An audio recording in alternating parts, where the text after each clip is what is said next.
Hello बच्चों, let us read this question. Question say that a line makes alpha, beta, gamma and delta with four diagonals of cubes. एक cube के चारों diagonals के बारे में कहता है और एंगल बना रहा है alpha, beta, gamma and delta. Prove that cos square alpha, cos square beta, cos square gamma का सबका add cos square alpha plus cos square beta plus cos square gamma plus cos square delta equals to 4/3. सबसे पहले हम लोग बात कर लेते हैं की कंसेप्ट का कि की कंसेप्ट क्या यूज करेंगे हम लोग. तो की कंसेप्ट की बात अगर करें हम लोग तो की कंसेप्ट जो यूज करेंगे क्या होगा. That is if r vector equals to x I cap plus of y j cap plus of z k cap, this imply that direction cosine DC इसको बोलते हैं.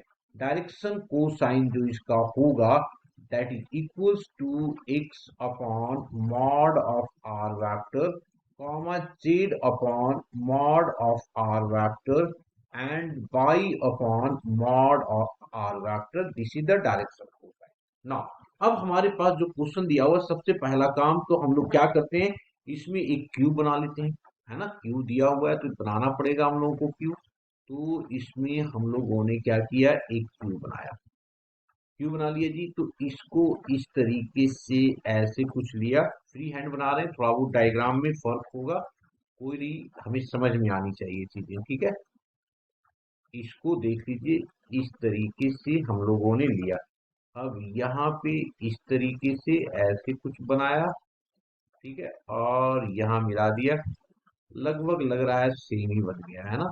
ये अब ये हमारे पास क्या है, ओरिजिन है. इसको हम लोग ए मान लेते हैं, ठीक है. इसको हम लोगों ने बी ले लिया और इसको सी ले लिया, ठीक है. इसको ले लो एल, ये हो जाएगा हमारा एम, और इसको पी ले लेते हैं और ये हमारा एन हो गया. अब इसकी कोऑर्डिनेट कोऑर्डिनेट भी स्पेसिफाई होता है, तो इसकी कोऑर्डिनेट की बात कर लेते हैं हम लोग. कोऑर्डिनेट लिख लेते हैं सबसे पहले ए की कोऑर्डिनेट, क्योंकि अलोंग एक्स एक्सिस है ये हम लोगों ने इसको बाई लिया है, इसको बाई लिया है और इसको जेड लिया है ना. इसको हम लोगों ने जेड लिया है. चलिए, अब अगर ले लिया तो इसको देखो क्या हो गया, ये जेड कोऑर्डिनेट क्या हो जाएगा इसका, ये जो कोऑर्डिनेट हो जाएगा A00.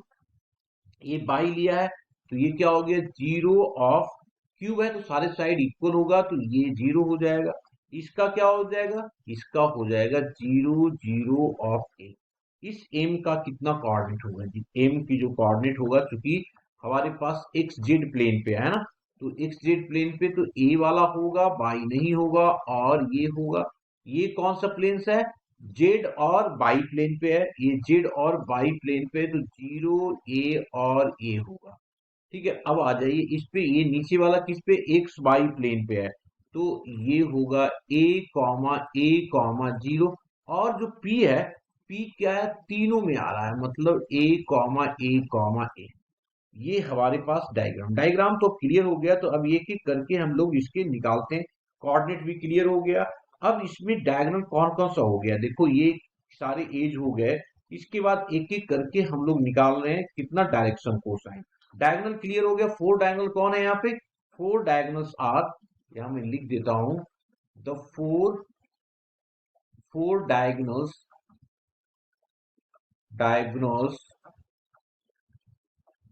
आर. कौन कौन डायगोनल फोर हो जाएगा, एक तो ओपी हो गया, ओपी हो गया. दूसरा क्या होगा, एल होगा, दूसरा एल हो गया. तीसरा क्या हो जाएगा हमारे पास, बीएम होगा. And last is the CM. तो इन चार का हम लोगों को क्या निकालना है, डायरेक्शन कोसाइन निकालना है. तो डीसी डीसी ऑफ, सबसे पहले हम लोग ओपी की बात करते हैं. ओपी का डीसी क्या होगा, that is equals to direction cosine. क्या होगा इसका जी, डायरेक्शन कोसाइन कैसे निकालेंगे, डायरेक्शन कोसाइन देखो, डायरेक्शन कोसाइन हमारे पास कैसे निकलेगा. सबसे पहले ओपी की बात कर लेते हैं. तो ओपी की डायरेक्शन कोसाइन, अगर हम डायरेक्शन रेशियो की बात करें इसका, तो डायरेक्शन रेशियो तो क्लियर हो रहा है ना, ओपी वाले का ए आ रहा है, इसका मतलब ए-0 ए-0 ए-0. तो इसका जो डायरेक्शन रेशियो हो रहा है वो ए हो रहा है. तो इसका मतलब 1 1 1 आ जाएगा इसमें। अब जब 1 1 आ गया तो इसकी जो डायरेक्शन रेशियो होगा वो होगा 1y√3, 1y√3 एंड 1y√3। ये हमारा डायरेक्शन रेशियो होगा। क्योंकि ओपी आसान था इसलिए हम ले लिए। अब हम लोग डायरेक्शन रेशियो आ जाते हैं, है ना, डायरेक्शन रेशियो ऑफ एल पे, क्योंकि डायरेक्शन रेशियो निकाल लेंगे तो आसान हो जाएगा। तो डी आर इस लिख देते हैं ऑफ एल। पहले डी आर निकाल दो। तो डी आर एल का क्या हो जाएगा, देखो एल हमारे पास कहाँ पे जी, ए है और एल है, मतलब इस वाले की बात करता है। तो क्या हो गया यहाँ पे a-0 हो जाएगा, तो ये हो जाएगा देखो क्या, a-0। देखो डायरेक्शन रेशियो निकाल देते हैं, ये हो गया 0 - ए। ठीक है जी, ए एल, ठीक है, 0 - ए। और हो जाएगा नेक्स्ट वाला जो होगा 0 - ए, और नेक्स्ट ए एल लिया ना, ए एल। तो एक बार देख लो, 0 - ए उल्टा ले लिया है हमने जी, उल्टा ले लिया है, कोई नहीं, इसको सही कर देते हैं। एल का ऐसे है ना, पहले एल का हम लिए तो 0 - ए, 0 - ए, ठीक है। अब a-0, अब सही आ गया, a-0। और नेक्स्ट जो होगा a-0। अब अगर इसको देखो तो क्या आ रहा है, ये जो आ रहा है -a एंड ए, ये आ रहा है। अब तीनों में ए कॉमन है तो इसकी डायरेक्शन रेशियो क्या हो जाएगा, -1 1 एंड 1।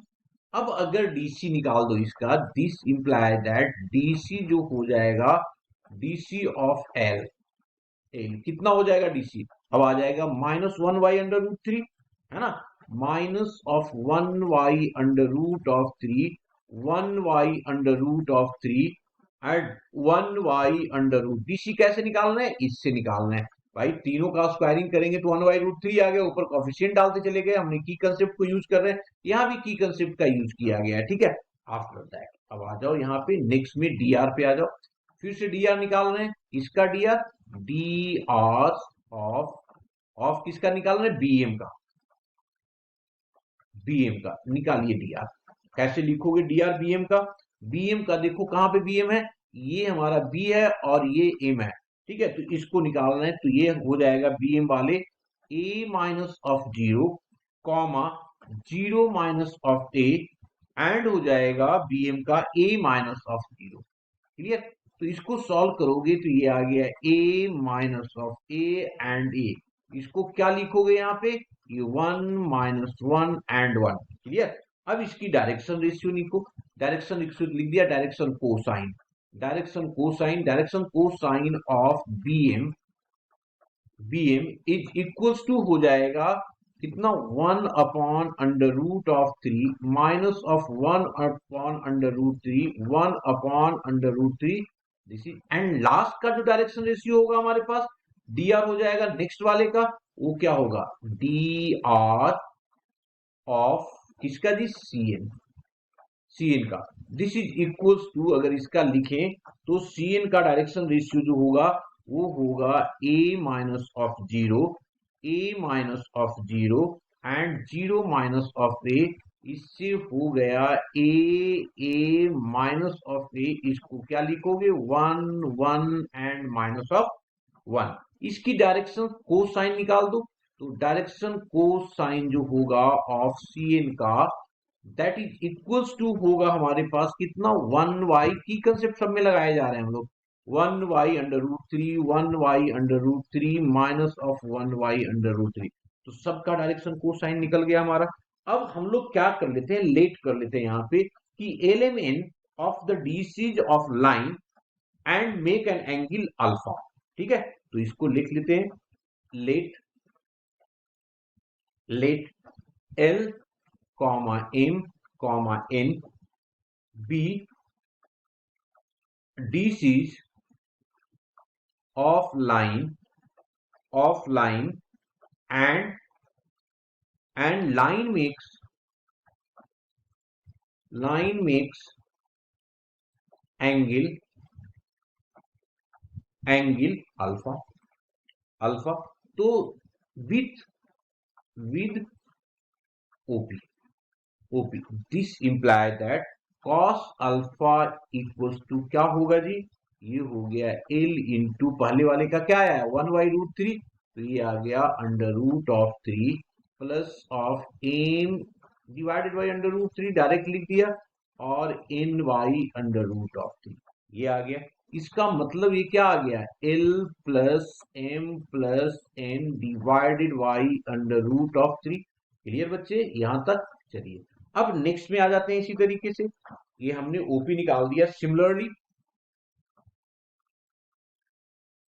सिमिलरली सिमिलरली अगर लिखें हम लोग इसको, तो क्या होगा, cos of beta is equals to होगा minus of L plus of M plus of N divided by √3।